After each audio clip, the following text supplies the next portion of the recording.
어두운 깊은 밤, 강원도 외곽의 작은 마을. 오래된 기와집 처마 아래에서 희미한 울음소리가 들려왔다. 정상구와 박미영 부부는 15년 동안 아이를 갖지 못했다. 그 밤, 그들의 문 앞에 누군가 3명의 시각장애 아기를 버렸다. 이것은 단순한 우연이 아니었다. 운명이었다. 오후 1시가 조금 지났을 때 미영 씨는 잠에서 깨어 남편의 팔을 잡았다. 여보, 뭔가 들리지 않아요? 밖에서 아기 울음소리 같은데. 상구 씨는 귀를 기울였다. 처음에는 바람 소리라고 생각했지만 끊어지는 듯한 울음소리가 계속해서 들려왔다. 어미를 잃은 고양이 같기도 했지만 그 음색은 매우 달랐다. 그는 벌떡 일어나 문을 살짝 열고 밖을 내다보았다. 등잔불 빛이 바깥으로 노란 빛을 드리웠다. 그 빛 속에 낡은 대나무 바구니가 보였다. 비에 젖은 바구니 안에는 3명의 작은 생명체가 얇은 천에 쌓여 떨고 있었다. 그들의 옷은 비에 푹 젖어 있었다. 미영아, 이리 와봐. 하늘이 시어 3명의 아기들이야. 미영 씨는 달려와 떨리는 손으로 한 명씩 아기들을 안아 올렸다. 그녀의 얼굴은 비나 어둠 때문이 아니라 아기들의 작은 눈이 빛이나 움직임에 전혀 반응하지 않는 것을 보고 당황했다. 여보, 이 아이들, 눈이 안 보이는 것 같아요. 상구 씨는 조용히 고개를 끄덕였다. 그의 목소리는 목에 걸린 듯 나왔다. 두 사람은 현관 계단에 주저앉았다. 바람이 얼굴을 때리고 이슬비가 머리카락에 맺혔지만 아무도 신경 쓰지 않았다. 그들은 그저 3명의 작은 생명체들, 아무도 원하지 않는 생명체들을 바라보았다. 바구니 안에는 비에 젖은 쪽지가 있었다. 급하게 쓰여진 글씨, 제발 이 아이들을 살려주세요. 우리는 아이들을 키울 능력이 없습니다. 미영 씨는 흐느끼며 한 아기를 품에 안았다.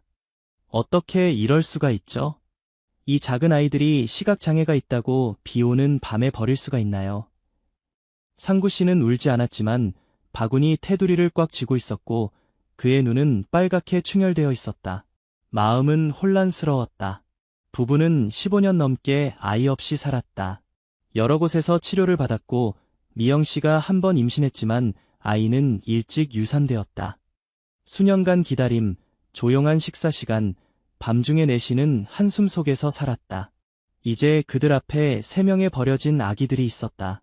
마치 운명의 잔인한 장난처럼. 미영 씨는 서둘러 새 아기를 집 안으로 데려와 마룻바닥에 깔아놓은 돗자리 위에 눕혔다. 그녀는 등잔불을 더 밝게 켜고 마른 수건으로 아기들의 얼굴을 닦아주었다. 누구의 아이인지 모르는 새 아기는 마르고 피부는 주름져 있었으며 눈은 초점이 없었지만 입은 가끔 마치 익숙한 따뜻함을 찾는 듯 움직였다. 상구 씨는 낡은 외투를 가져와 아기들 위에 덮어주고 조용히 부엌으로 가서 불을 피우고 물을 데웠다. 미영 씨는 분유를 타서 작은 숟가락으로 한 명씩 먹였다. 그녀의 눈물이 한 방울씩 아기들의 뺨에 떨어졌다. 그녀의 마음은 누군가가 한 조각씩 찢어가는 것 같았다. 날이 밝아오고 비가 그쳤다. 마을 전체가 잠든 중에도 정상구와 박미영의 집 많은 등불이 밝게 켜져 있었다. 마치 신성한 무언가가 막 깨어난 것처럼 따뜻한 빛을 내고 있었다. 두 사람은 배불리 먹고 잠든 새 아기 옆에 앉아 있었다.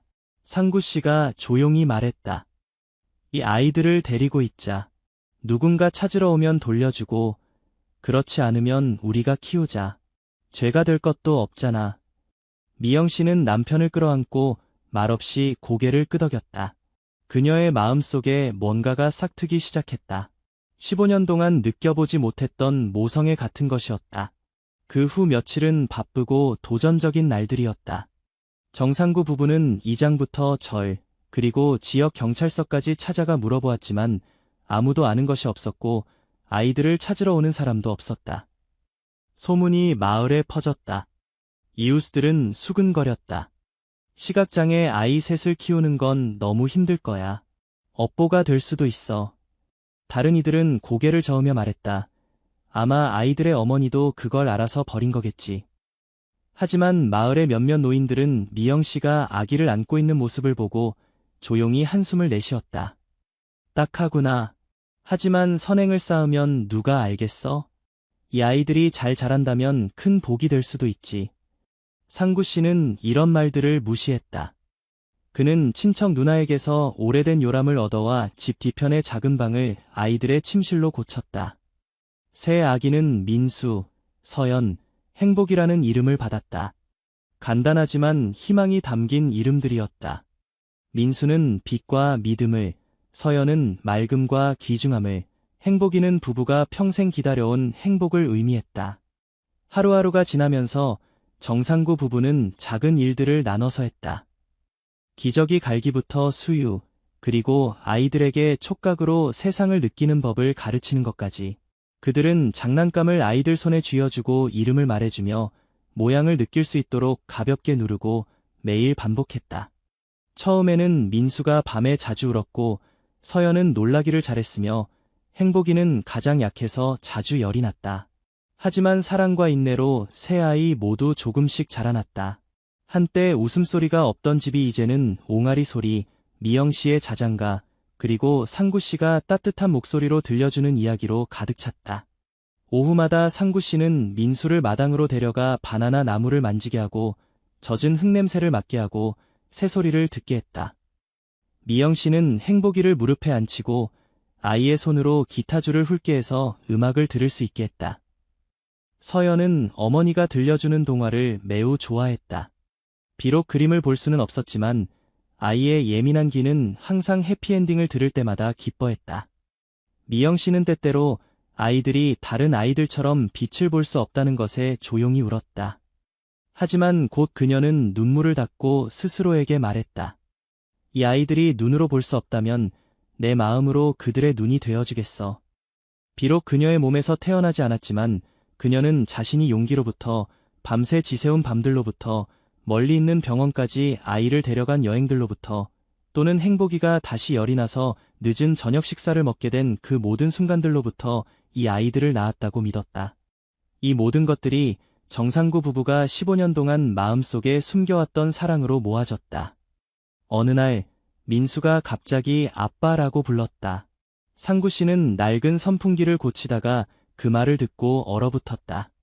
그리고 눈물이 흘러나와 금이 간 시멘트 바닥에 떨어졌다. 그는 무릎을 꿇고 아들을 꽉 껴안으며 작은 목소리로 말했다. 아빠가 여기 있단다. 민수야. 아빠가 여기 있어. 그 순간 상구 씨에게는 그 모든 기다림의 날들보다 더 가치 있었다.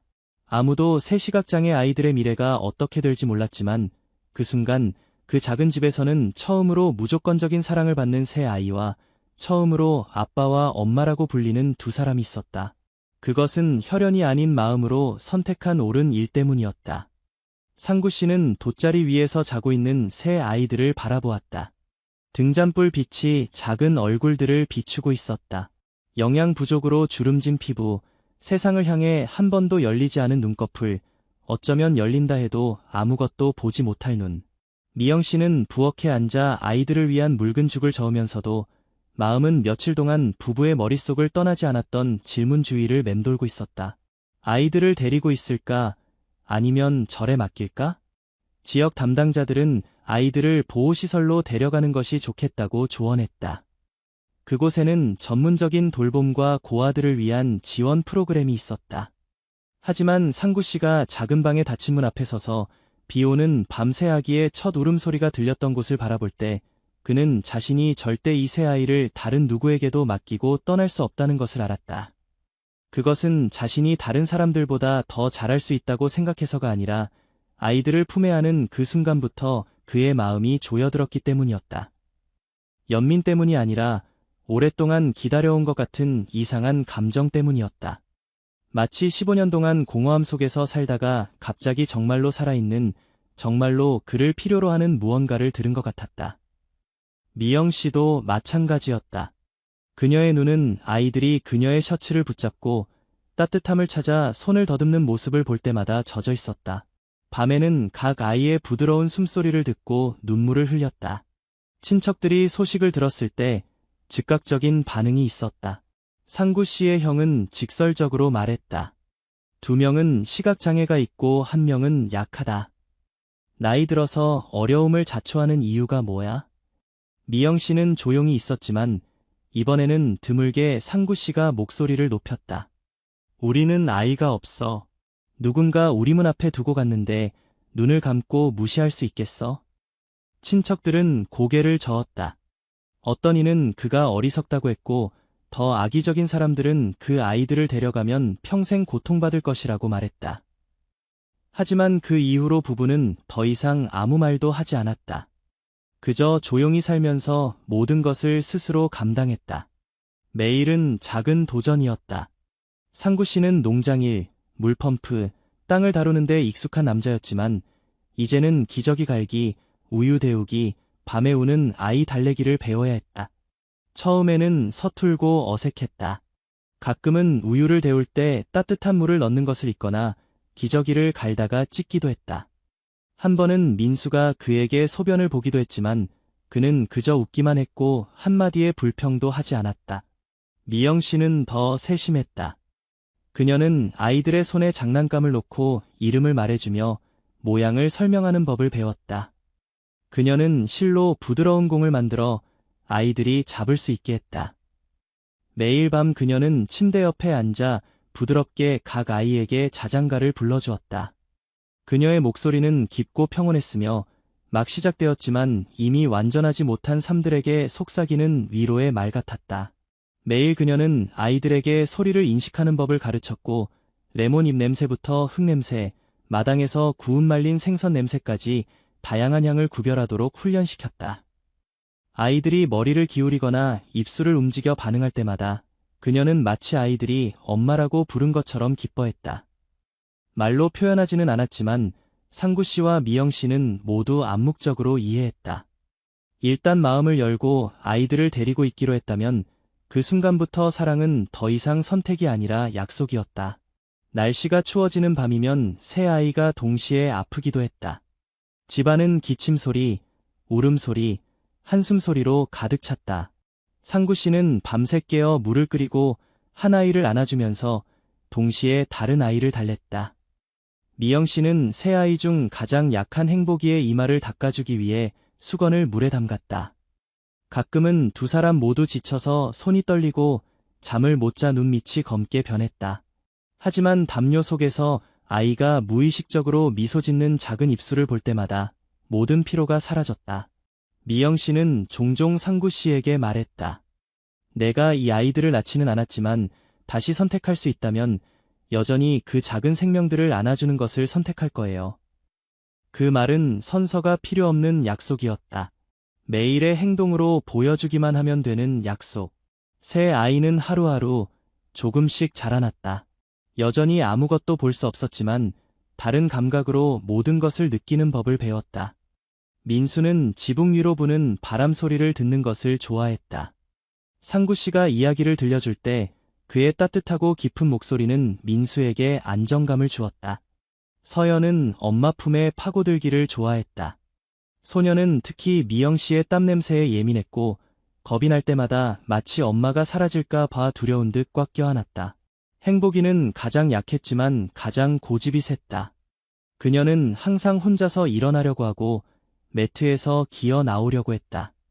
마치 자신이 괜찮다는 것을 증명하기 위해 온 세상과 싸우는 것 같았다. 그렇게 작은 집은 진정한 보금자리가 되었다. 식사는 소박할지 모르지만 말린 생선 몇 마리와 시금치 국 정도였지만 항상 웃음소리로 가득했다. 상구 씨가 목소리를 바꿔가며 아이들을 웃게 하는 방식, 서연이 장난칠 때마다 미영 씨가 애정 어린 나무람을 하는 방식, 또는 새 아이가 서로를 붙잡고 뒹굴며 서툴지만 사랑이 가득한 목소리로 서로를 부르는 모습. 그들은 혈연 관계가 아니었지만 가족 간의 유대는 마치 나무 뿌리가 땅에 단단히 박히는 것처럼 매일 깊어져 갔다. 비록 앞으로의 여정이 길 것이고 지치는 순간들이 있을 것이며 포기하고 싶은 순간도 있을 것임을 알지만 두 사람은 한 번도 포기하는 것을 생각해 본 적이 없었다. 매일 밤 잠자리에 들기 전 미영 씨는 각 아이의 손을 잡고 부드럽게 말했다. 엄마가 여기 있어. 무서워하지 마. 비록 아이들은 엄마의 미소를 볼 수 없었지만 그 목소리는 비록 온 세상이 등을 돌려도 여전히 집이라 부를 수 있는 곳이 있고 사람들이 폭풍우 속에서도 영원히 타오르는 불꽃을 지키는 것처럼 그들을 사랑하기로 선택한 이들이 있다는 확신을 주기에 충분했다. 민수는 세 형제 중 처음으로 걸음마를 시작했다. 비록 그의 눈은 빛을 향해 한 번도 열리지 않았지만 두 손은 끊임없이 탐색했다. 벽을 만지고 아버지의 얼굴을 더듬고 어머니의 머리카락을 쓰다듬었다. 익숙한 것을 만질 때마다 그는 웃었다. 아무것도 보지 못하지만 여전히 온기로 세상을 느낄 수 있는 아이의 미소였다. 서연은 말이 적었고 잘 울지 않았다. 마당의 새소리, 부엌에서 어머니가 채소를 씻는 소리, 아침마다 아버지가 오래된 주전자를 두드리는 소리를 듣는 것을 좋아했다. 행복이는 가장 시끄러웠다. 누군가의 발자국 소리가 가까이 오는 것을 들을 때마다 소녀는 팔을 뻗어 허공을 더듬었다. 마치 온 공기를 껴안고 싶은 것처럼 입으로는 알아들을 수 없는 소리를 제잘거렸다. 작은 집은 이제 항상 생기가 넘쳤다. 민수가 숟가락을 떨어뜨릴 때마다 미영 씨의 부드러운 웃음소리, 상구 씨가 고른 목소리로 동화를 읽어주는 소리가 들렸다. 그것은 아이들이 이해하게 하기 위해서가 아니라 자신만의 방식으로 세상을 받아들이는 크게 열린 귀의 삶을 심어주기 위함이었다. 그들은 대단한 교육이 필요하지 않았다. 그저 하루하루, 천천히, 한 걸음씩. 상구 씨는 민수를 마당 한 바퀴씩 데리고 다니며 아이의 손을 화분 위에 올려놓고 이건 박하야, 저건 바나나 나무야라고 말해주었다. 소녀는 보지 못했지만 각각의 느낌을 기억했다. 그가 매번 현관 앞에 물통을 찾는 길을 기억하는 것처럼. 서연은 물을 좋아했다. 미영 씨는 따뜻한 물이 담긴 대야를 가져와 딸이 가지고 놀게 했다. 손을 두드리고 가볍게 물을 튀길 때마다 그녀는 물이 튀는 소리가 들릴 때 눈을 반짝이며 웃었다. 행복이는 형제자매의 웃음소리만 들리면 그들을 따라 기어갔다. 어디에 부딪혀도 두려워하지 않고 누구의 도움 없이도 자신만의 길을 개척하려 했다. 아무것도 보이지 않는 세상에서 자신만의 지도를 만들어가는 것처럼. 새 아이가 걸음마를 하게 되자 작은 집은 완전히 달라졌다. 민수는 책상 다리에 자주 걸려 넘어졌고 서연은 방향을 잘못 잡았으며 행복이는 침대 밑으로 기어들어가 장난감을 찾는 것을 좋아했다. 미영 씨는 침대 모서리와 서랍장 기퉁이, 출입구에 작은 방울을 매달았다. 아이들이 지나갈 때마다 방울 소리가 났고 그들은 점차 머릿속에 지도를 그리며 장애물을 피해 다니는 법을 배웠다. 한 번은 행복이가 넘어져 무릎을 긁혔는데 피가 줄줄 흘렀다. 미영 씨는 상처를 소독하면서 울지 않으려고 애썼다. 행복이는 이를 악물고 울음을 참았다. 그 작은 소녀는 가만히 앉아 입술을 깨물며 고통을 견디다가 그냥 일어나 다시 걷기 시작했다. 마치 강해지지 않으면 아무도 자신을 대신해 줄 수 없다는 것을 알고 있는 것 같았다. 서연은 라디오 듣기를 시작했다. 미영 씨는 매일 아침 라디오를 켜서 딸이 이야기와 뉴스를 듣게 했다. 삶의 리듬을 배우게 하기 위해서였다. 민수는 음악이 나는 장난감을 좋아했다. 소녀는 작은 북 옆에 앉아 시간이 가는 줄도 모르고 일정한 리듬으로 두드리고 가끔은 손뼉을 치며 반주를 했다. 상구 씨는 웃으며 말했다. 이 아이는 볼 수 없지만 몸 안의 리듬 감각은 아주 정확해. 오후마다 상구 씨는 아이들을 현관으로 데려가 대나무 의자에 앉히고 논밭, 백로, 들소에 대해 이야기해줬다. 아이들은 모양을 상상할 수 없었지만 아버지의 따뜻한 목소리를 통해 느껴지는 감정은 웃게 만들었다. 가끔 이웃이 방문해서 한참 앉아있다가 이렇게 말했다. 이 아이들 참 착하네요. 그렇지 않으면 정말 손이 많이 갔을 텐데. 상구 씨는 온화하게 웃으며 대답했다. 이 아이들은 아무것도 보지 못하니까 나는 마음에서 머리까지 가르쳐야 해요. 그 말은 농담이 아니었다. 부부의 모든 말과 몸짓은 마치 씨앗을 뿌리듯이 가르침을 주었다. 즉각적인 결과를 기대하지는 않았지만 그렇다고 하지 않을 수는 없었다. 아이들이 자라면서 그들은 서로에게 더욱 의지하게 되었다. 한 번은 민수가 열이 났을 때 서연이 옆에 누워 오빠의 손을 하루 종일 놓지 않았다. 행복이는 자신이 배고플 때 형이 더 배고파 보이면 몰래 자신의 음식을 주곤 했다. 비록 자신도 배가 고팠지만 말이다. 미영 씨는 감동을 받아 남편에게 말했다. 혈연 관계가 아닌데도 서로를 이렇게 사랑하다니 전생의 가족이었나 봐요. 상구 씨는 눈물을 글썽이며 고개를 끄덕였다. 세상이 아무리 소란스러워도 그 작은 집 안에서 그들은 자신들만의 우주를 가지고 있었다. 오직 사랑과 소리와 어둠 속에서 서로를 찾아가는 손길만이 있는 우주. 어느 아침, 상구 씨는 식탁 위에 놓인 식은 아침 식사를 바라보고 있었다. 새 아이는 침대에 누워 열이 나서 잠들어 있었다. 이마는 아직도 따뜻했고 눈은 반쯤 감겨 있었으며 손에는 더 이상 평소처럼 이리저리 더듬는 기운이 없었다. 상구 씨의 마음은 무력감과 슬픔으로 가득 찼다. 전날 밤, 새 아이가 갑자기 동시에 열이 났다. 날씨 변화 때문인지 아니면 서로에게 옮은 건지는 모르지만 저녁부터 밤까지 집안은 신음소리, 기침소리, 미영 씨가 조용히 우는 소리로 가득 찼다. 그녀는 아이들의 이마에 찬 수건을 얹고 각 아이의 손을 잡으며 입으로는 아이들이 어서 나아지기를 기도했다. 상구 씨는 밤새 1시간도 자지 않고 물을 끓이고 약초를 다리고 한 아이를 안았다가 내려놓고 다른 아이를 달랬다. 땀은 비 오듯 흘렀지만 두려움으로 그의 손은 여전히 떨렸다. 한순간 새 아이가 가만히 누워있는 모습을 보고 그는 아이들을 잃은 것 같은 기분이 들었다. 눈물이 흘러내렸다. 그는 더 이상 체면을 차릴 필요가 없었고 숨길 필요도 없었다. 그는 바닥에 주저앉아 어린아이처럼 울었다. 아이들의 생명 앞에서 자신의 사랑이 얼마나 보잘것없는지를 처음으로 확실히 깨달은 순간이었다. 다음 날 아침, 행복이가 입술을 움직여 물을 달라고 했을 때 상구 씨는 기쁨에 웃음을 터뜨렸다. 손이 떨리면서도 각 아이에게 한 숟가락씩 죽을 먹였다. 미영 씨는 뒤에 서서 눈물을 흘렸다. 닦을 틈도 없이 계속 눈물이 흘러내렸다. 이 사건 이후 부부는 몇 살 더 늙은 것 같았다. 몸은 야위었고 눈 아래는 검게 그늘졌지만 마음속으로는 그 어느 때보다 확신이 들었다. 새 아이를 향한 그들의 사랑은 단순한 연민이나 순간적인 동정심이 아니라 날마다 깊어지는 진정한 사랑이었다. 하지만 외부 세계는 항상 같은 시선으로 바라보지 않았다. 고향에서 온 친척들이 방문했을 때 그들은 새 시각장애 아이들이 빈 우유캔으로 놀고 있는 것을 보고 고개를 저었다. 3명의 시각장애 아이를 키우다니 한 명만 키워도 충분히 힘들 텐데. 어떤 이는 반은 농담, 반은 진지하게 말했다. 솔직히 말하면 이 아이들이 나중에 커서 효도라도 할 수 있을까요? 오히려 더 큰 짐이 될 수도 있어요. 미영 씨는 그 말을 듣고 웃으며 아이들 옷을 개면서 부드럽게 대답했다. 이 아이들이 효도를 못해도 우리는 바라지 않아요. 사랑하니까 키우는 거죠. 상구 씨는 아무 말도 하지 않고 손님에게 물을 따라줬지만 가슴에는 무거운 돌덩이가 올려진 것 같았다. 그것은 슬픔 때문이 아니라 사람들의 좁은 시야에 대한 연민 때문이었다. 그들은 항상 저울질하고 무언가가 혈연 관계일 때만 희생할 가치가 있다고 생각했다.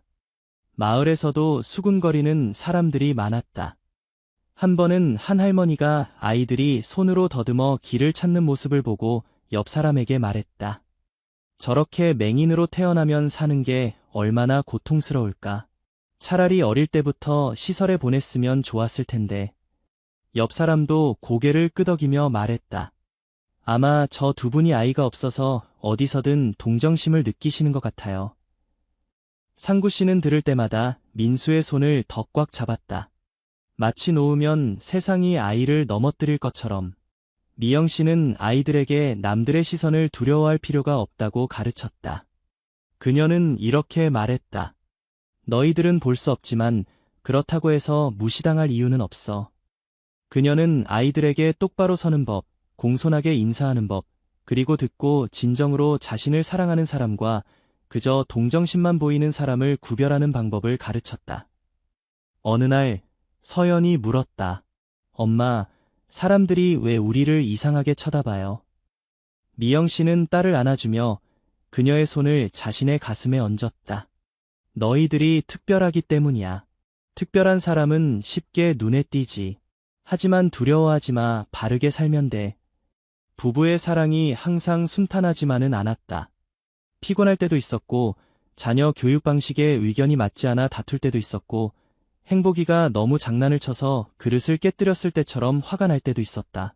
하지만 항상 다시 달래고, 사과하고, 용서했다. 한 번은 미영 씨가 너무 화가 나서 마당으로 나가 울었지만, 5분도 되지 않아 다시 들어와 바닥을 깨끗이 닦고 딸의 손을 꼭 잡았다. 어느 날, 상구 씨는 민수가 혼자 뒷마당에 앉아 바람 소리를 듣고 있는 것을 발견했다. 가까이 다가가자 아들이 물었다. 아빠, 나중에 커서 내가 뭘 할 수 있을까요? 상구 씨는 숨을 멈추었다가 아들 옆에 앉아 어깨를 감싸 안았다. 내가 보지 못하지만 너는 귀와 마음, 머리를 가지고 있어. 내가 생각하는 것보다 많은 일을 할 수 있을 거야. 민수는 고개를 끄덕였고 더 이상 말하지 않았다. 하지만 그날 이후 소녀는 미영 씨가 절에서 가져온 작은 기타를 더듬기 시작했다. 처음에는 리듬 없는 소리였지만 점차 일정한 패턴이 생겼고 마침내 첫 번째 멜로디가 작은 집에 울려 퍼졌다. 비록 불완전했지만 부부는 서로를 바라보며 눈물을 글썽였다. 아무도 그 아이에게 뛰어난 사람이 되라고 강요하지 않았다. 단지 아이가 여전히 갈망하고 있다면 부모는 계속 나아갈 용기를 가질 것이다. 서연은 이야기하기를 좋아했다. 그녀는 종종 라디오에서 들은 것을 반복하며 라디오 진행자들의 목소리를 흉내내어 민수와 행복이에게 들려주었다. 매일 밤 그녀는 머릿속에서 동화 속 세계를 만들어냈다. 시각 장애인이 날 수 있고 마음으로 볼 수 있는 세계였다. 행복이는 가장 호기심이 많았다. 집 곳곳을 기어다니며 아무것도 보이지 않는데도 부딪히는 곳마다 넘어졌다가 다시 일어나 달렸다. 한 번은 미영 씨가 야단쳤다. 그만 올라가. 계속 넘어지면 엄마 심장이 아파. 행복이는 입술을 삐죽거리며 대답했다. 넘어져도 내가 아프지. 엄마는 괜찮아. 상구 씨는 아내를 보며 웃었다. 저 모습, 젊었을 때 당신이랑 똑같네. 누구도 말릴 수 없었지. 그래서 모든 걱정이 사라졌고 웃음만 남았다. 편견은 그들의 발걸음을 늦추지 못했다. 오히려 아이들에 대한 사랑을 더 굳건하게 만들었다. 아무도 자신의 상황을 선택할 수 없지만 서로에게 친절하게 대하는 방법은 선택할 수 있다. 상구 씨는 한 번 오랜 친구에게 말했다. 이 아이들은 길을 볼 수 없으니 내가 매일 조금씩 그들 앞에 장애물을 치워주어야 해. 그래야 자꾸 넘어지지 않으니까. 그 친구는 한참을 생각하다가 한숨을 쉬며 말했다. 모든 사람이 그렇게 할 만큼 마음이 크지는 않아요. 하지만 상구 씨는 다른 사람들이 이해해주기를 바라지 않았다. 그는 그저 아이들이 매일 성장하는 모습, 한 숟가락 더 먹고, 세 걸음 더 걷고, 스스로 옷을 입고, 아빠 엄마 사랑해요 라고 말하는 것을 보는 것으로 충분했다. 그것은 한평생 아무 후회 없이 살기에 충분했다. 민수가 6살이 되었을 때 상구 씨는 마음이 불안해지기 시작했다. 이제는 먹고 자는 것, 병치레 같은 기본적인 걱정이 아니라 아이들이 자라면서 계속 집에만 있으면 안 된다는 생각 때문이었다. 눈이 보이지 않기 때문에 더욱 배움이 필요했다. 세상에 나가는 방법, 넘어지지 않고 길을 찾는 법을 알아야 했다. 미영 씨도 같은 생각이었지만 한편으로는 걱정이 되었다. 그녀의 아이들은 눈이 보이지 않고 누구도 모르는데 학교에 보내면 누가 괴롭히지 않을까? 상구 씨는 한동안 조용히 있다가 말했다. 우리가 평생 아이들을 붙잡고 있을 수는 없어. 우리가 눈을 감는 날 누가 이 아이들을 돌봐? 그 말에 부부는 말문이 막혔다. 아무리 사랑해도 아이들을 영원히 품 안에 간직할 수는 없다는 것을 알았기 때문이다. 어느 이른 아침 부부는 새 아이를 데리고 시내로 가는 버스에 올랐다. 시각장애 아동을 위한 특수교육센터로 향했다. 그 센터는 크지 않았지만 깨끗하고 조용했다. 작은 마당과 식당, 흰색으로 칠해진 몇 개의 교실이 있었다. 그곳에 도착했을 때 민수는 미영 씨의 손을 꽉 잡았다. 서연은 어머니에게 바짝 붙어 있었고 행복이는 고개를 이리저리 돌리며 아무것도 보이지 않았지만 이 새로운 장소에 무엇이 있는지 냄새로 알아내려는 듯했다. 세진 선생님은 마른 체격에 부드러운 목소리를 가진 분이었다. 그녀는 새 아이의 손을 하나씩 잡고 참을성 있게 학교 곳곳을 안내했다. 상구 씨는 뒤에 서서 지켜보았다. 모자를 손에 쥐고 비틀며 처음 아이와 떨어지는 부모처럼 마음이 불안했다. 미영 씨는 말없이 새 아이의 뒷모습을 바라보았다. 입술을 꽉 다물고 가방끈을 꽉 쥐었다. 집에서 떨어져 지내는 첫날, 새 아이는 울지 않았지만 조용했다. 세진 선생님은 민수가 하루 종일 혼자 앉아서 말을 하지 않았다고 했다. 서연은 수줍어하며 듣기만 했고 말하지 않았으며 행복이는 이불 속에 숨어 밤까지 나오지 않았다. 하지만 며칠이 지나자 아이들은 점점 적응하기 시작했다. 민수는 세진 선생님이 피아노 건반을 만져보게 했다. 처음에는 그냥 아무 키나 두드렸지만 점차 리듬감이 생기고 소리가 더 균일하고 부드럽게 나오기 시작했다. 소녀는 피아노 건반을 볼 수 없었지만 손가락의 감각으로 각 위치를 기억했다. 서연은 종이 접기를 좋아했다. 선생님이 부드러운 종이를 주고 새와 배 접는 법을 가르쳐 주었다. 소녀는 각 접힘선을 손가락으로 더듬으며 참을성 있게 따라했다. 행복이는 가장 특별했다. 학교 마당 한가운데에 서서 큰 소리로 말했다. 난 공주님이야. 하지만 눈이 안 보여. 마녀가 저주를 걸었거든. 이제 세상을 구할 거야. 다른 아이들이 웃었고 세진 선생님도 미소 지으며 말했다. 아직 시각장애가 있는 공주님은 본 적이 없지만 내처럼 이야기를 잘하는 공주님도 없을 거야. 매주 주말이면 아이들은 집에 돌아왔다. 문을 열고 들어오자마자 새가 지저귀듯 제잘거렸다. 민수는 아버지를 껴안고 말했다. 아빠, 제가 첫 번째 음악을 연주했어요. 내일 들려드릴게요. 서연은 어머니에게 종이로 접은 새 몇 개를 건네며 말했다. 엄마한테 접어드렸어요. 엄마 머리 냄새가 그리웠어요. 행복이는 상구 씨와 미영 씨를 함께 안으며 온갖 이야기를 쏟아냈다. 선생님이 넘어진 이야기, 친구가 몰래 간식을 먹은 이야기, 부엌에 있는 진돗개가 매일 아침 짖는 이야기까지. 부부는 한참을 웃으며 들었다. 비록 아이들이 매일 조금씩 더 멀어지고 품에서 벗어나는 것을 알았지만 마음은 한결 가벼워졌다. 시간이 지날수록 집은 더 이상 아이들이 유일하게 연결된 곳이 아니었다. 학교가 두 번째 장소가 되었고 그곳에서 아이들은 친구를 사귀고 배우고 처음으로 세상과 부딪히게 되었다. 어느 날 민수가 슬픈 얼굴로 집에 돌아왔다. 미영 씨가 오랫동안 물어본 후에야 친구가 리듬을 제대로 못 맞춘다고 놀렸다는 것을 알게 되었다. 소녀는 울지 않았지만 얼굴이 축 처져 있었다. 상구 씨는 아들을 데리고 현관으로 나가 낡은 기타를 건네주며 말했다. 잘못하면 다시 연습하면 돼. 아빠가 젊었을 때 재단을 만들었는데 비뚤어져서 비난받았어. 그래도 고칠 때까지 계속 연습했지. 누구도 처음부터 잘하지 않아. 민수는 고개를 끄덕이고 기타를 들고 각현을 다시 튕겼다. 서연은 더 많은 질문을 하기 시작했다. 더 어려운 질문들이었다. 엄마, 시각장애인도 글을 배울 수 있어요? 선생님이 제가 똑똑하다고 했는데 그래도 볼 수 없어요. 미영 씨는 앉아서 딸의 손을 잡고 말했다. 우리는 눈으로 글자를 볼 수 없지만 손으로 읽을 수 있어. 마음으로 이해할 수 있지. 내가 읽는 것을 이해하는 게 중요한 거야. 서연은 잠시 생각하더니 고개를 끄덕이며 말했다. 선생님처럼 이야기하는 선생님이 되고 싶어요. 행복이는 한 번은 너무 말을 많이 한다고 친구에게 밀려 넘어졌다. 그녀는 화가 나서 집에 돌아와 저녁을 먹지 않고 방에 틀어박혔다. 미영 씨는 딸을 안고 한참을 달랬다.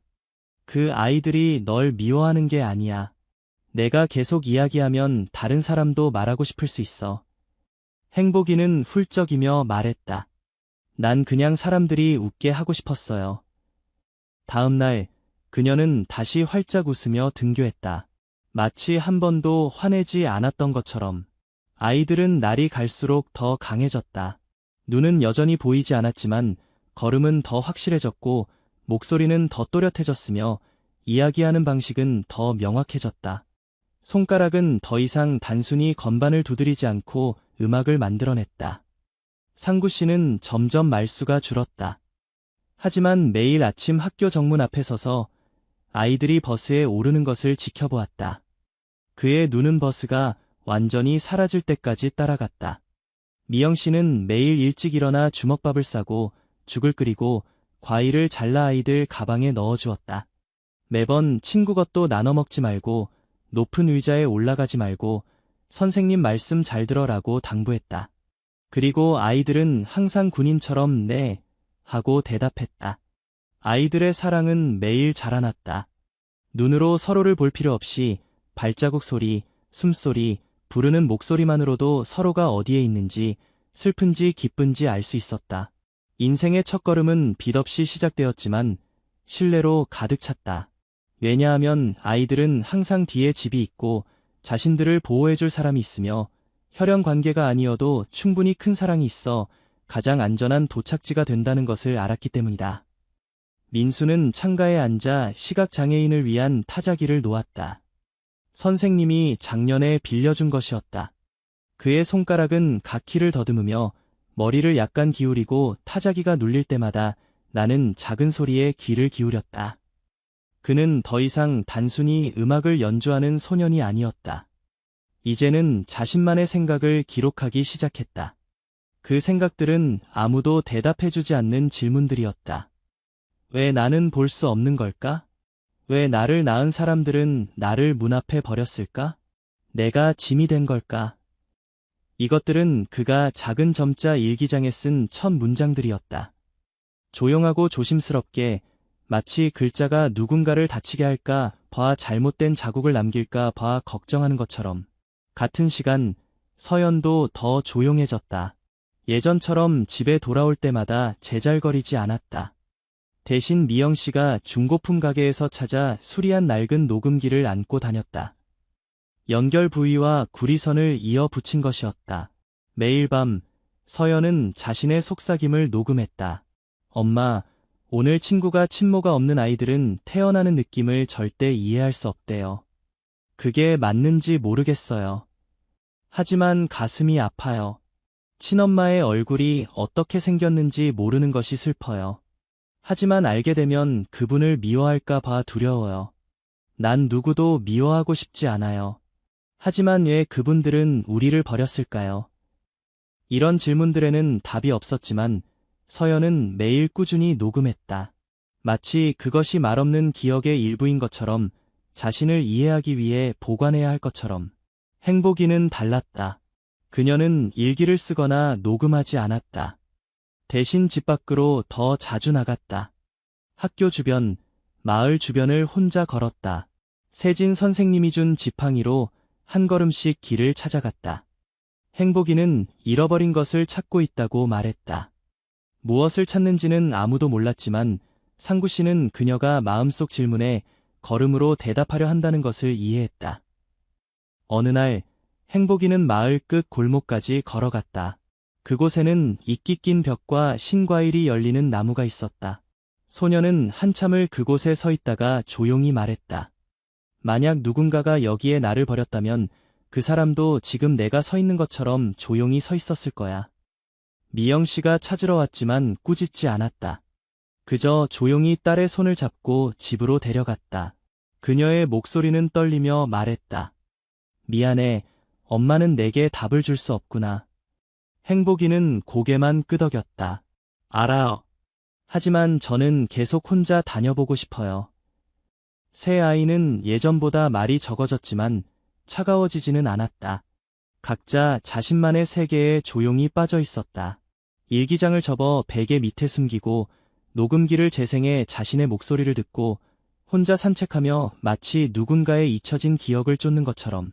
상구 씨와 미영 씨는 아이들이 변해가는 모습을 보며 슬퍼했다.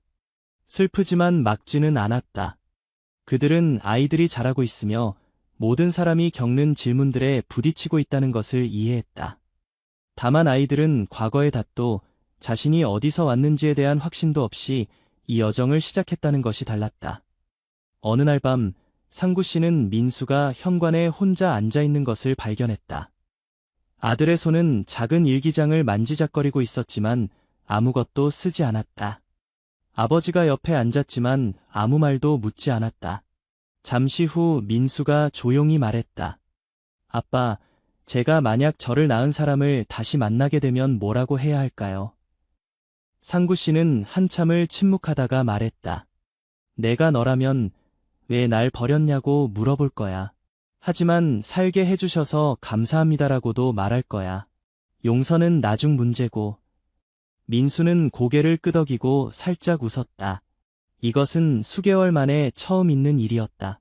서연은 어머니에게 묻는 방식을 선택했다. 어느 저녁, 모녀가 종이접기를 하며 앉아 있을 때, 엄마, 제가 친엄마를 찾으러 갈까 봐 두려우세요. 미영 씨는 잠시 멈칫했지만 곧 미소 지으며 말했다. 두렵지 않아. 그건 내가 여전히 집에 오는 길을 기억한다는 뜻이니까. 그 말은 서연을 꽉 안아주는 것만큼이나 강력한 확인이었다. 비록 자신이 누구인지, 어디에 속하는지 의문이 들더라도 언제나 문이 열린 곳이 있다는 것을. 행복이는 다르게 다가왔다. 어느 날 아버지에게 가까이 다가와 말했다. 저는 좀 더 멀리 가보고 싶어요. 저희를 두고 간 곳을 찾아보고 싶어요. 상구 씨는 딸을 한참 바라보다가 고개를 끄덕였다. 아빠가 같이 가줄게. 그리고 그들은 함께 갔다. 답을 찾기 위해서가 아니라 행복이가 스스로 보고, 느끼고 자신의 일부인 과거를 이해할 수 있도록. 새 아이가 의심과 의문 속으로 더 깊이 들어갈수록 그들은 더 성숙해졌다. 더 이상 어른들의 대답에 의존하지 않고 스스로 평화를 찾아가기 시작했다. 아마도 완벽한 대답은 없을지도 모르지만 자신의 근원을 찾아가는 여정은 그들을 더 강하게 만들었다. 그들은 지금의 보금자리를 더 사랑하게 되었고 처음 걸음마를 뗀 순간 비록 어둠 속이었지만 그 걸음에 감사하게 되었으며 자신의 존재가 짐이 아니라 누군가가 지킬 용기가 없었던 기적임을 깨닫게 되었다. 새 아이 중 민수가 가장 먼저 자신의 목소리를 확실히 찾았다. 여러 달 고민하고 여러 밤을 뒤척이며 마침내 양부모 앞에 똑바로 앉아 말했다. 저희가 버려진 곳으로 돌아가고 싶어요.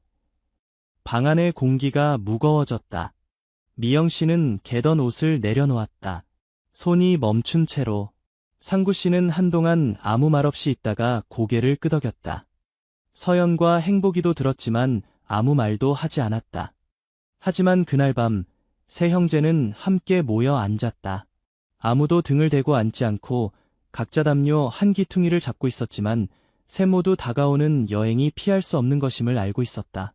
그들은 자랐고 스스로 걸을 수 있었고 스스로 생각할 수 있었고 이제는 자신만의 감정으로 숨쉬고 있었다. 이제 그들이 18년 전에 거부당했던 곳과 마주할 때였다. 이른 아침 상구 씨는 낡은 자전거를 타고 새 아이를 버스 정류장으로 데려갔다. 손에는 미영 씨가 싸준 간식과 물, 그리고 머리가 아프면 닦으라며 챙겨준 수건이 든 천가방을 들고 있었다. 미영 씨는 마을 입구까지만 배웅했다. 행복이의 손을 꽉 잡고는 새 아이에게 말했다. 너희가 누구를 만나든 무슨 말을 듣든 우리 집은 여기 있다는 걸 기억해. 버스가 국도를 따라 달렸다. 민수는 창가에 앉아 유리창 가장자리를 손으로 더듬었다. 서연은 오빠의 어깨에 머리를 기대었고 행복이는 바닥에 웅크리고 앉아 지팡이를 꼭 안고 있었다. 눈을 감고 자신이 한 번도 본 적 없는 마을을 상상하고 있었다. 몇 개의 정류장을 지나 그들은 중부지방의 한 외곽 마을에 도착했다. 작은 버스 정류장에서 내려 주민들에게 쪽지에 적힌 마을 이름을 물었다.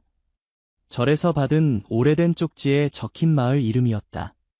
차를 파는 노인은 새 아이를 뚫어지게 쳐다보더니 천천히 말했다. 그 마을은 여기서 4km 정도 떨어져 있어. 걸어가기엔 좀 멀지만 오토바이를 불러줄 수 있어. 민수는 고개를 저었다. 걸어갈 수 있어요. 먼지 많은 좁은 흙길, 양쪽으로 마른 논과 대나무 숲이 있었다. 먼지가 발에 묻었지만 세 형제 중 어느 누구도 불평하지 않았다. 각 걸음은 머릿속에 조용히 떠오르는 질문이었다. 나는 누구인가? 그들은 어떤 사람인가? 만나면 용서할 수 있을까? 마을에 들어서자 기이한 고요함이 감돌았다. 양철 지붕과 대나무 담벼락의 낡은 집들, 멀리서 놀고 있는 아이들이 보였지만 시각장애인 3명이 마을 한가운데를 걷는 모습을 보고는 멈춰서서 지켜보았다. 서연은 휴대폰을 꺼내 상구 씨가 알아본 번호로 전화를 걸었다. 한때 민수, 서연, 행복이의 친부모인 정진호와 김수아 부부의 이웃이었던 최 씨에게 전화를 받은 남자는 잠시 침묵하다가 말했다. 아이들이 여기까지 온 것은 정말 용기 있는 일이야. 너희 부모님은 따로 살고 있어. 한 명은 언덕 위에, 한 명은 마을 끝에. 아이들은 서로를 바라보며 각자 다른 곳으로 가기로 했다. 자신들의 이야기의 각기 다른 부분을 듣기 위해 마치 완전히 말해지지 않은 이야기의 두 부분을 들으려는 것처럼 민수는 마을 끝 오래된 길의 끝에 있는 누추한 집으로 갔다. 그곳에서 친아버지 정진호가 혼자 닭 몇 마리와 막걸리 통과 함께 살고 있었다.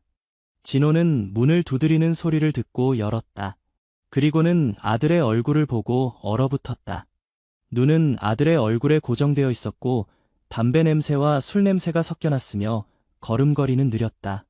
아버지가 맞으세요? 저는 민수입니다. 그 남자는 숨을 깊이 들이마시고 삐걱거리는 등나무 의자에 털썩 주저앉았다.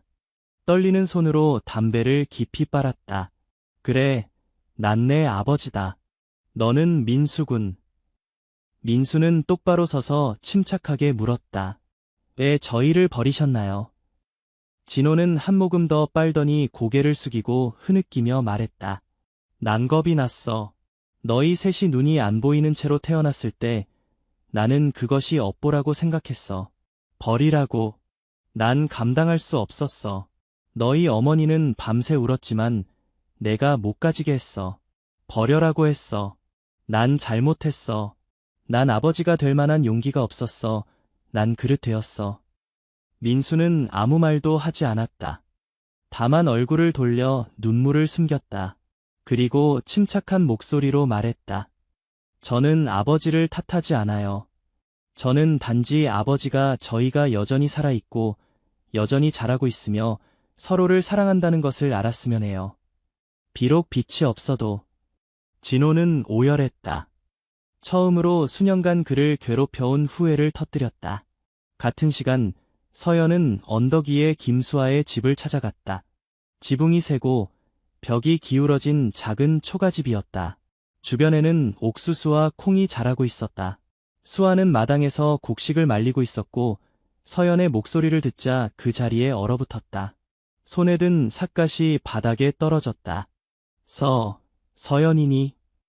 서연은 고개를 끄덕였다. 어머니를 오늘까지 알지 못했어요. 하지만 이제 어머니의 목소리를 들을 수 있네요. 수아는 쓰러지듯 서연의 발 아래 무릎을 꿇고 흐느끼며 말했다. 미안해, 얘야. 너희가 태어났을 때 의사가 세 아이 모두 시각장애라고 했어. 난 겁에 질렸어. 내 아버지는 소리를 지르며 악마를 낳았다고 했어. 난 너희를 지키고 싶었지만 내 아버지가 날 끌고 갔어. 난 귀를 막고 눈을 감았어. 난 어머니가 되는 감각까지 버렸어. 서연은 조용히 무릎을 꿇고 어머니의 어깨에 손을 얹었다. 저는 어머니를 미워하지 않아요. 다만 어머니가 알았으면 해요. 저는 여전히 괜찮게 살고 있어요. 비록 눈으로 어머니를 볼 수 없지만요. 수아는 서연을 끌어안고 더 크게 울었다. 멀리서 행복이는 고목나무 아래 홀로 서 있었다. 그녀는 친아버지의 집과 친어머니의 집을 각각 떠나는 민수와 서연을 바라보고 있었다. 바람이 머리카락을 부드럽게 흔들었고 지팡이는 땅을 가볍게 두드렸다. 소녀는 깊게 숨을 들이마시고 조용히 말했다. 용서합니다. 저를 낳은 분들이 그럴 자격이 있어서가 아니라 저는 미움을 품고 살고 싶지 않아서요. 그날 오후 세 형제는 옛날 그들이 버려졌던 절의 오래된 계단에 함께 앉았다. 아무도 많은 말을 하지 않았다. 다만 멀리서 들려오는 종소리와 석양이 얼굴에 들이우는 따스한 빛을 느꼈다. 그들은 더 이상 완벽한 설명이 필요하지 않았고 다시 받아들여지기를 원하지도 않았으며 길고 복잡한 사과도 필요하지 않았다. 그들은 알기 위해, 듣기 위해, 이해하기 위해 왔고 이제 그들은 마음속에 안고 있던 과거의 무거운 그림자를 빛으로 비추었다. 자신의 관용으로 말이다. 마지막 마을에서의 오후, 세 형제는 아무도 부르지 않았는데도 스스로 절 앞 3층 계단으로 나왔다. 바람은 가볍게 불었고 하늘은 여전히 파랗게 빛났지만 각자의 마음은 18년 전 이곳에 첫 발을 내디뎠을 때보다 훨씬 가벼웠다. 더 이상 가슴을 파고드는 질문도 참지 못한 눈물도 단 한 번의 재회를 꿈꾸지도 않았다. 모든 것이 명확해졌다. 그들은 버림받았다. 사랑의 부족이 아니라 용기의 부족으로. 이 진실은 처음에는 가슴을 아프게 했지만 생각할수록 평온함을 느꼈다. 민수는 작은 점자 노트를 들고 몇 년 전에 썼던 일기를 다시 읽었다. 나는 왜 눈이 안 보일까? 라는 질문이 이제는 더 이상 마음에 무겁게 느껴지지 않았다. 그는 이해했다. 어떤 질문들은 답이 필요하지 않다. 그저 인정하면 된다. 서연은 어머니에게 말한 녹음을 들었다. 그녀의 목소리는 녹음기에서 떨렸지만 더 이상 화가 나지 않았다. 그녀는 용서라는 단어를 입에 담지 않았지만 마음속으로는 이미 내렸다. 자신을 버린 사람들을 위해서가 아니라 자신이 분노와 함께 살고 싶지 않았기 때문이다. 행복이는 지팡이를 끌어안고 앉아 눈을 감았다. 바람이 머리카락을 스치고 지나갔다. 그녀는 조용히 말했다.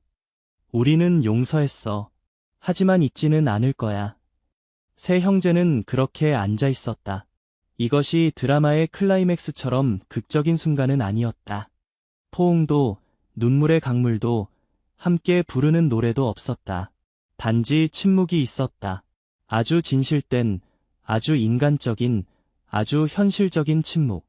과거의 상처를 인정하는 침묵이자 미래로 나아가기로 결정한 침묵. 그 저녁, 그들은 다시 김수아의 집을 찾았다. 작별 인사를 위해서였다. 그녀는 문을 열고 붓기가 가라앉지 않은 눈으로 새 아이를 바라보았다. 그녀는 고개를 숙이며 속삭였다. 엄마는 당신들을 볼 자격이 없지만 한 번 더 보고 싶었어요. 서연이 앞으로 나섰다. 우리는 잘 지낼 거예요. 엄마는 걱정하지 마세요. 민수는 고개를 숙여 인사하며 말했다. 우리를 낳아주셔서 감사합니다. 그리고 우리를 버려주셔서도 감사합니다. 그렇지 않았다면 우리는 정말 우리의 부모님을 만나지 못했을 테니까요.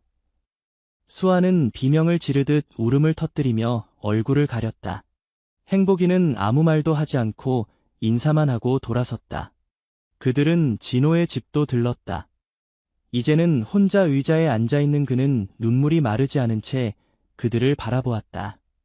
날 용서해 줄 수 있니? 행복이가 처음으로 입을 열었다. 아버지를 용서합니다. 하지만 우리가 아버지께 무엇인가를 증명하기 위해서가 아니라 우리 스스로를 위해서 용서하는 거예요. 그들은 더 이상 남길 것이 없었다. 평온함, 그들 자신이 찾은 해방감, 그리고 과거의 그림자로부터의 자유만을 남겼다. 아픔을 밀어붙이거나 끌어당기거나 다시 불러일으키거나 하지 않았다. 단지 있는 그대로 받아들였다. 그들이 어디서 왔는지, 누구로부터 왔는지, 그리고 어디로 가고 있는지를 알았다. 기가하는 버스 안에서 세 형제는 나란히 앉았다. 어깨에 기댄 어깨, 아무도 말하지 않았지만 모두가 알고 있었다. 옛 장이 다퉜다.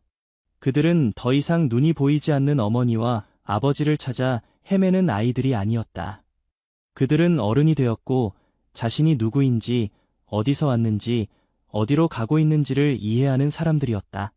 그들은 과거에 집착하는 대신 현재를 살기로 선택했다. 진정한 사랑으로 키워진 덕분에 모든 상처를 치유할 수 있었다. 버스가 집 근처에 멈추었을 때 미영 씨는 이미 거기 서 있었다. 손에는 수건을 들고 흔들고 있었다.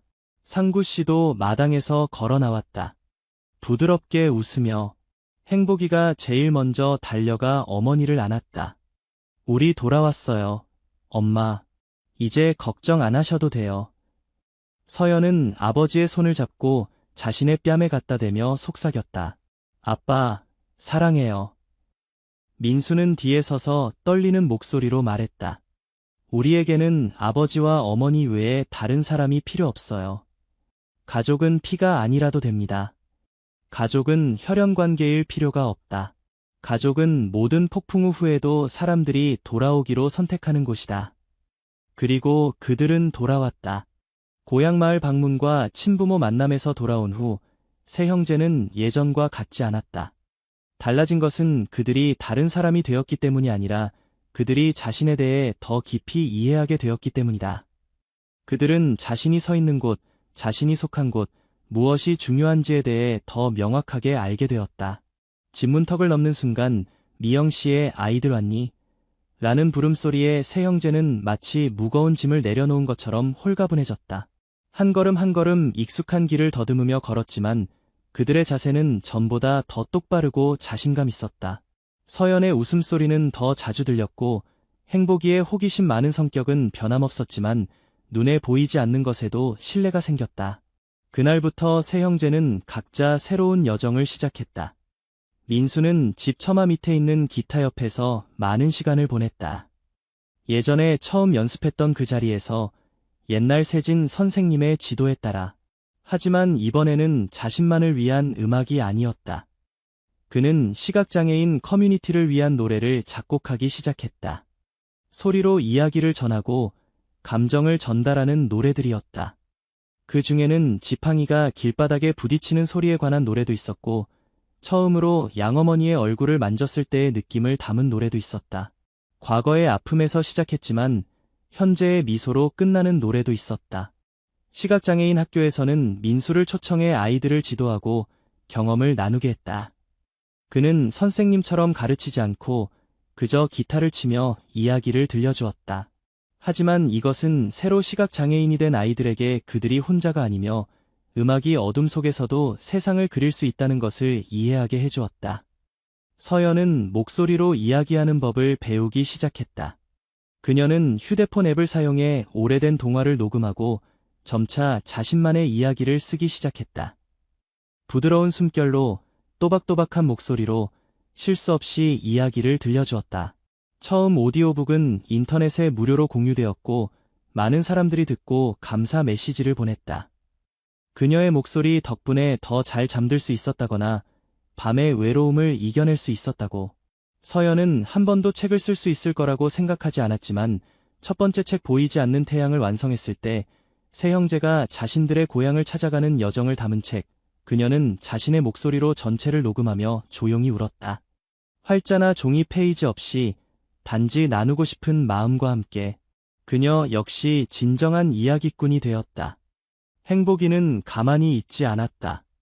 한때 넘어지기 일쑤였던 눈먼 소녀는 지금도 육상팀의 패럴림픽 선수가 되었다. 그녀는 코치와 함께 끈으로 연결된 채 달리기 연습을 했고 점차 혼자서 달리는 감각을 익혔다.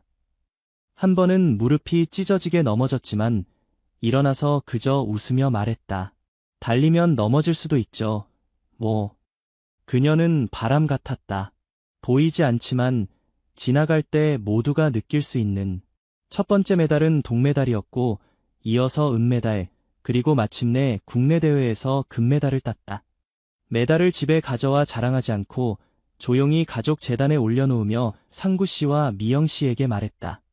우리는 빛을 볼 수 없지만 빛은 아버지와 어머니로부터 옵니다. 상구 씨는 눈물을 흘리고 미영 씨는 딸을 품에 안으며 떨리는 목소리로 대답했다. 너희들이 바로 우리의 빛이란다. 그 작은 집에서 한때 눈이 보이지 않는다는 이유로 버려졌던 세 아이들, 한때 그들이 살아서 무슨 의미가 있느냐는 질문을 받았던 아이들은 이제 다른 사람들에게 영감을 주는 존재가 되었다. 그들은 자신이 다른 사람보다 뛰어나다는 것을 증명하려 애쓰지 않았다. 그저 조용히, 바르게, 온 마음을 다해 살았을 뿐이다. 한 번은 기자가 세 형제를 인터뷰하러 왔다. 그는 물었다. 만약 볼 수 있게 된다면 그렇게 되고 싶은가요? 민수는 잠시 생각하더니 대답했다. 아니요, 볼 수 있다면 아마도 이렇게 깊이 듣지 못했을 거예요. 서연은 미소 지으며 말했다. 저는 볼 필요가 없어요. 누가 저를 진심으로 사랑하는지 알 수 있으니까요. 행복이는 입술을 삐죽이며 말했다. 만약 볼 수 있었다면 지금처럼 빨리 달리지 못했을 거예요. 그들의 대답은 단순했고 화려한 철학은 없었지만 듣는 이들을 숙연하게 만들었다. 그들은 마치 아무것도 부족하지 않은 것처럼 살았다.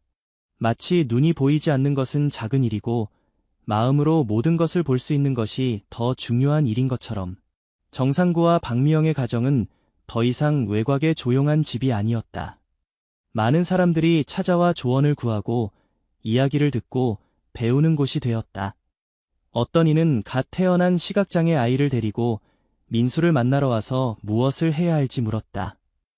어떤 이는 서연에게 편지를 보내 특수학급에서 틀어줄 녹음본을 요청했다. 또 어떤 트레이너는 행복이를 청소년 운동선수 프로그램의 홍보대사로 초청했다. 한때 쓸모없다고 버려진 새 아이가 이제는 사회의 빛이 되었다. 누군가 과거에 대해 물을 때마다 새 형제는 피하지 않았지만 과장하지도 않았다. 민수는 한 번 이렇게 말했다. 우리는 눈이 없지만 사람들의 마음을 볼 수 있습니다. 서연은 더 부드럽게 말했다. 빛은 눈에 있는 게 아니라 어떻게 사느냐에 달려 있어요. 행복이는 웃으며 말했다. 우리는 진짜로 눈이 안 보이지만 누가 진심으로 우리를 사랑하는지는 눈이 보이는 사람보다 더 잘 알아요. 그렇게 그들은 자신의 인생을 계속해 나갔다. 이제 더 이상 누구의 인도도 필요하지 않았다. 그들 스스로가 등불이 되었다. 자신뿐만 아니라 여전히 어둠 속에서 길을 찾지 못하는 사람들을 위한 등불이 되었다. 늦은 오후, 마지막 햇살이 마당의 나무 사이로 스며들고 있었다. 상구 씨는 오래된 대나무 의자에 기대어 앉아 이제는 키가 크고 자신감 넘치는 세 자녀가 서로 웃고 장난치는 모습을 지켜보았다. 과거의 그림자가 한 번도 존재하지 않았던 것처럼. 부엌에서 미영 씨는 저녁 식사를 준비하고 있었다.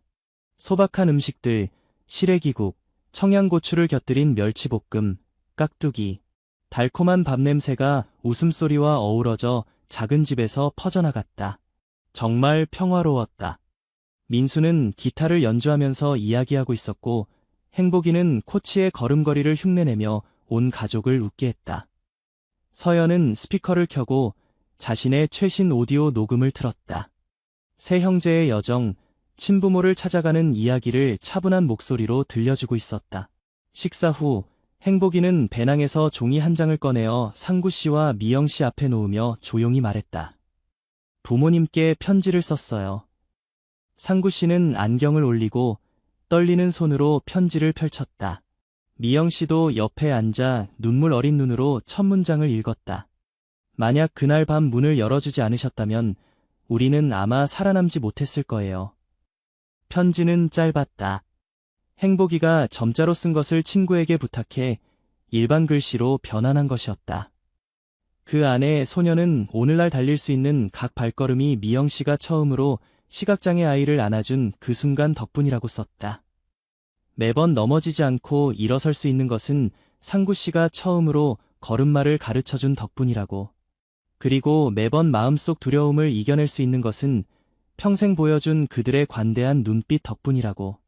편지 마지막에 행복이는 이렇게 썼다. 우리는 부모님이 주신 것에 비해 돌려드릴 것이 없습니다. 다만 바르게 살고 최선을 다하고 부모님의 마음을 아프게 하지 않는 것뿐입니다. 다음 생에도 부모님의 자녀로 태어나고 싶습니다. 상구 씨는 편지를 다 읽고 고개를 끄덕였지만 아무 말도 하지 않았다. 다만 행복이의 머리를 쓰다듬어 주었다. 마치 그녀가 어렸을 때처럼. 미영 씨는 딸을 꼭 안았다. 입술은 굳게 다물었지만 뺨에는 눈물이 흘러내렸다. 그날 밤 세 형제는 현관에 앉아 여름밤 매미 소리와 바람에 흔들리는 기와 소리를 들었다. 세 사람 모두 그들의 여정이 아직 끝나지 않았음을 알고 있었지만 가장 중요한 장은 이미 사랑과 감사, 그리고 내려놓음으로 완성되었다. 빛을 보기 위해 눈이 필요하지 않듯이 사랑을 느끼기 위해 혈연관계가 필요하지 않다. 가족은 사람들이 서로를 선택하고 서로의 말에 귀 기울이고 가장 연약한 순간에도 함께하기로 선택하는 곳이다. 민수, 서연, 행복이의 이야기는 여기서 끝날 수 있지만 그들이 받고 또 베푼 사랑은 계속해서 이어질 것이다.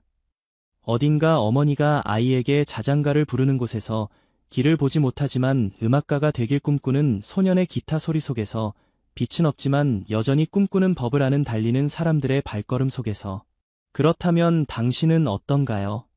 혈육이 아닌데도 가족보다 더 당신을 사랑한 사람을 만난 적이 있나요? 삶에서 용서해야 했던 것이 있었나요? 그 용서가 당신을 더 가볍게 만들었나요? 당신의 이야기를 댓글 섹션에 공유해주세요. 당신의 이야기가 바로 다음 시간에 들려드릴 이야기의 영감이 될지도 모릅니다. 진돗개 최은실 스토리를 시청해주셔서 감사합니다. 이야기가 마음에 와닿았다면 좋아요와 구독, 그리고 공유 부탁드립니다. 우리가 이 각박한 세상 속에서도 계속해서 온정 어린 이야기들을 전할 수 있도록 응원해주세요.